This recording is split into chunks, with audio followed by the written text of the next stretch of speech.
Welcome back to The Price of Business. I'm your host, Kevin Price, talking to you about you and your business. Been looking forward to having Dick Morris on my show for quite a while. By the way, Dick, a couple years ago, you and I were supposed to share a platform in Texarkana, and I had car trouble and wasn't able to make it. I think you heard about all that, and you actually sent me a book that you autographed generously and with kind words, and was really disappointed we didn't get to meet then.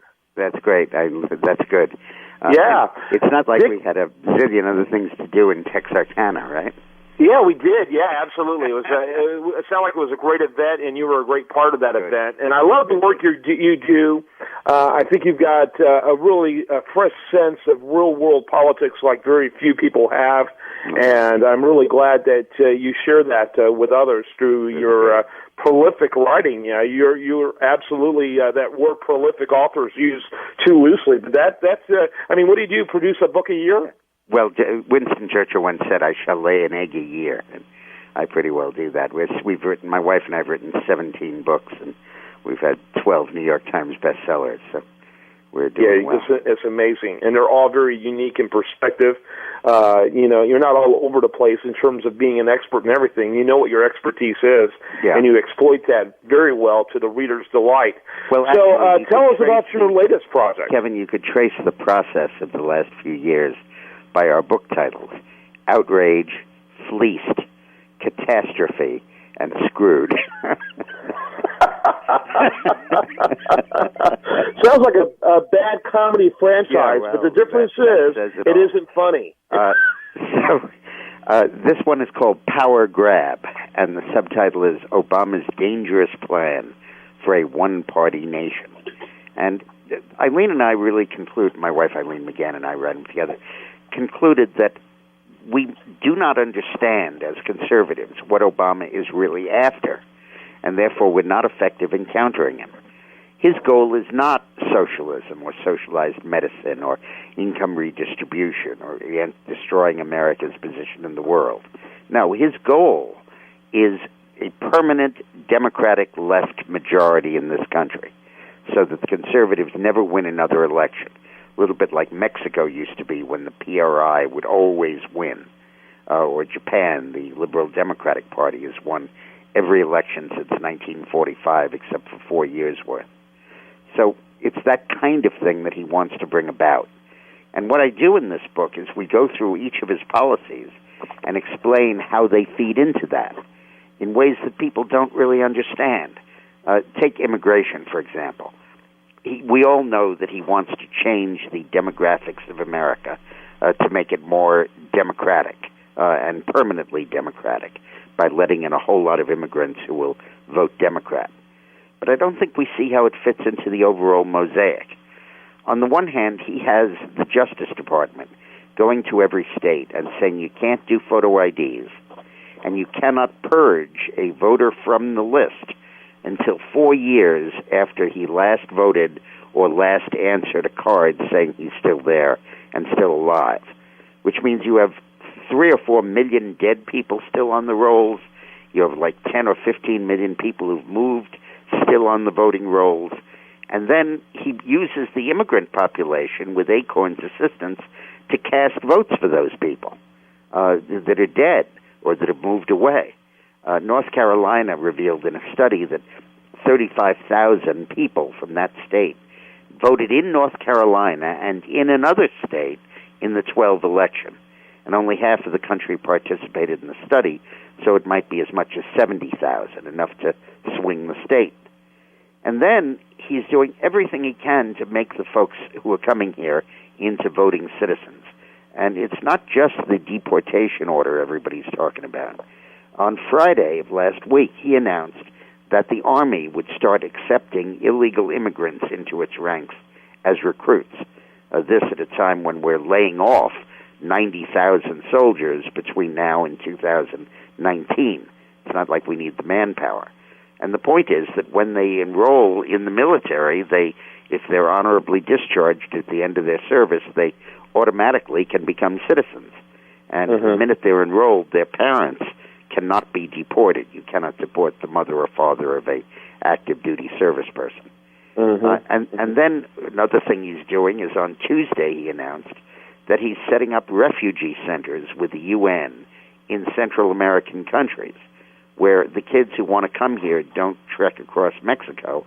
They just walk into their local refugee center and apply.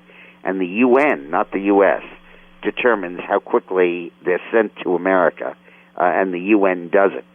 And the point is that if they arrive as illegal immigrants, they can't vote. But if they arrive as refugees, they have totally legal status, and they can naturalize and become citizens like any green card holder can. So he's using the military and the refugee system to launder illegal immigrants and make them into voters. I want to talk for a minute. The first program you talked about has been around forever and has largely, I think, been laudable. I would think you would agree, too, except for how he's using it now. But the second program, that sounds like something that would require congressional approval. But then again, we are talking Barack Obama. Yeah. No, we've never accepted illegal immigrants into the military. Legal immigrants, but never illegal. This is new. Oh, this is new. Yeah, that's true. Congress. That's true. Now, and those would seem from a country that's trying to maintain rule of law would be like the last kind of people you'd want to recruit. Yeah, that's right. And then the next, well, at least they know how to shoot. Yeah, the that's next point is that we all believe that Obama wants a good economy but screws it up. I think that's wrong. I think Obama understands that the more people are working, the fewer people are going to vote Democrat. And the more people who get entitlements, the more people are going to vote Democrat. And I think his goal is to transform employment into entitlement. So when he took office, we had 70 million Americans not working, either because they wanted not to or because they were unemployed. Now it's 95. And when he took office, it was 145 million who worked. Now it's 125 million. So when those lines cross, you'll always have a liberal Democratic president.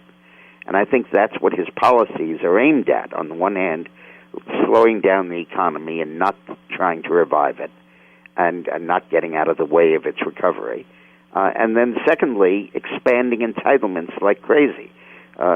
Otherwise, he took 6 million people that were very happy with their insurance, canceled and paying for it themselves, canceled the insurance, forced them to take insurance from the federal exchanges, forced them to take policies that were far more comprehensive than they needed or wanted, and as a result more expensive than they could afford, and only could afford it with federal subsidies, which he provided. So bang, 6 million new Democratic voters. And I think that's really the purpose of health care reform. It's not socialized medicine. It's to put the middle class, the middle-aged middle class, that normally has no need of the government, onto the ranks of those maintained by entitlement and therefore likely to vote liberal and Democratic. Yeah, I agree with that. And, I've been saying for quite a few years, almost as long as this guy has been in office, that the comparison between us and Canada, and we're going to become like Canada, that's flattering. I think we're going to become more like the Latin American banana republics based on the direction. I've been saying that for now for 6 years. And you're further validating that view. I think the accurate view would be a little bit more like Japan or Japan is now, where everybody votes for the governing party. They have to because they won't get contracts, they won't be able to function in their business, they won't get waivers from the government. And the opposition party is like a yapping lapdog that once in a blue moon wins an election, but generally doesn't. I think the other half of it is that he wants to coerce the other party out of existence, or coerce people not to support the other party, the Republican Party. You have it overtly when the Dinesh D'Souza goes to jail. You have it with the IRS audits of conservative groups. But then there's a more subtle method involved. I think the whole push for climate change is to subject our entire manufacturing sector to EPA regulation, such that you can't function without EPA's largesse. It's kind of like a papal indulgence to sin. Now you get an EPA indulgence to emit greenhouse gases. And God forbid you give money to the Republican Party, you'll never get that approval. And yeah. I think that, and another thing is he has signed an executive order saying federal contractors have to reveal their political donations. Well, anybody that's giving to the Republican Party isn't going to get a contract. So the whole deal here is to use his power to force the other party essentially out of existence. I agree. Dick Morris is our guest.